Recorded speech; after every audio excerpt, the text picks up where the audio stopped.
राजकीय वैमनस्य, भाऊबंदकी आणि व्यावसायिक वादातून जादूटोणा करत तिघांना संपवण्याचा प्रयत्न झाल्याचा प्रकार संभाजीनगरच्या सातारा गावात घडलाय। माजी सरपंच फिरोज पटेल आणि त्यांच्यासोबतच त्यांच्या 3 भावांवर हा प्रकार करून त्यांना संपवण्याचा प्रयत्न झालाय।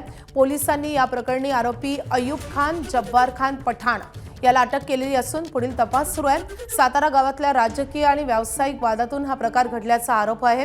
अयूब खान, जब्बार खान पठाण यांनी एका मांत्रिकाच्या मदतीने झाडावर फिरोज पटेल आणि त्यांच्या भावांचे फोटो टांगून जादूटोण्याचा विधी केल्याचा दावा तक्रारीमध्ये करण्यात आलाय। या संपूर्ण कट्ट्याचा पर्दाफाश आरोपीचा चालक मोहम्मद इरशाद मोहम्मद उमर याने केलाय। आरोपी अयूब खान पठाण यांच्याकडे तो अंगरक्षक आणि चालक म्हणून काम करत होता। कृष्णा केंडे आपले प्रतिनिधी सध्या आपल्या सोबत आहेत। कृष्णा, हे नेमकं प्रकरण काय आहे? फिरोज पटेल नावाचे छत्रपती संभाजीनगर जवळील एक सातारा नावाचं गाव आहे शहरालगतचं। तेथील हे माजी सरपंच आहेत। त्यांच्या पत्नी जिल्हा परिषदेच्या अध्यक्ष देखील राहिलेले आहेत।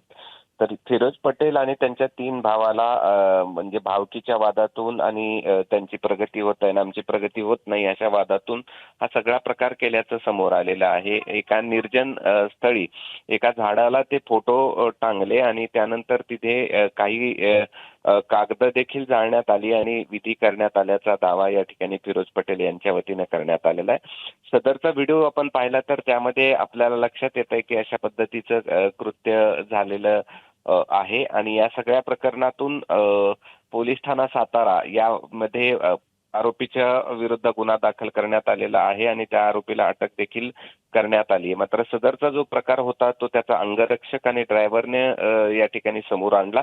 2000 रुपये प्रति दिवसांनी तो ड्रायव्हर त्याच्याकडे काम करत होता आणि या सगळ्याचं साहित्य आणणं, त्याचबरोबर मांत्रिकाला घेऊन येणं ते देखील काम त्यांनीच केलं असल्याचं त्यांनी सांगितलेलं आहे। आणि या सगळ्या प्रकरणामध्ये भविष्य पुढे याच ड्रायव्हरला देखील तुझ्या विरोधात अशा प्रकारची पूजा करून तुमचा संपवेल असा धमकी दिल्यानंतर हे सगळं प्रकरण त्यांनी समोर आणलं असं या ठिकाणी पोलिसांनी माहिती दिलेली आहे आणि त्यामुळे यातील एक आरोपी अटक करण्यात आलाय आणि पुढील तपास या ठिकाणी सुरू आहे।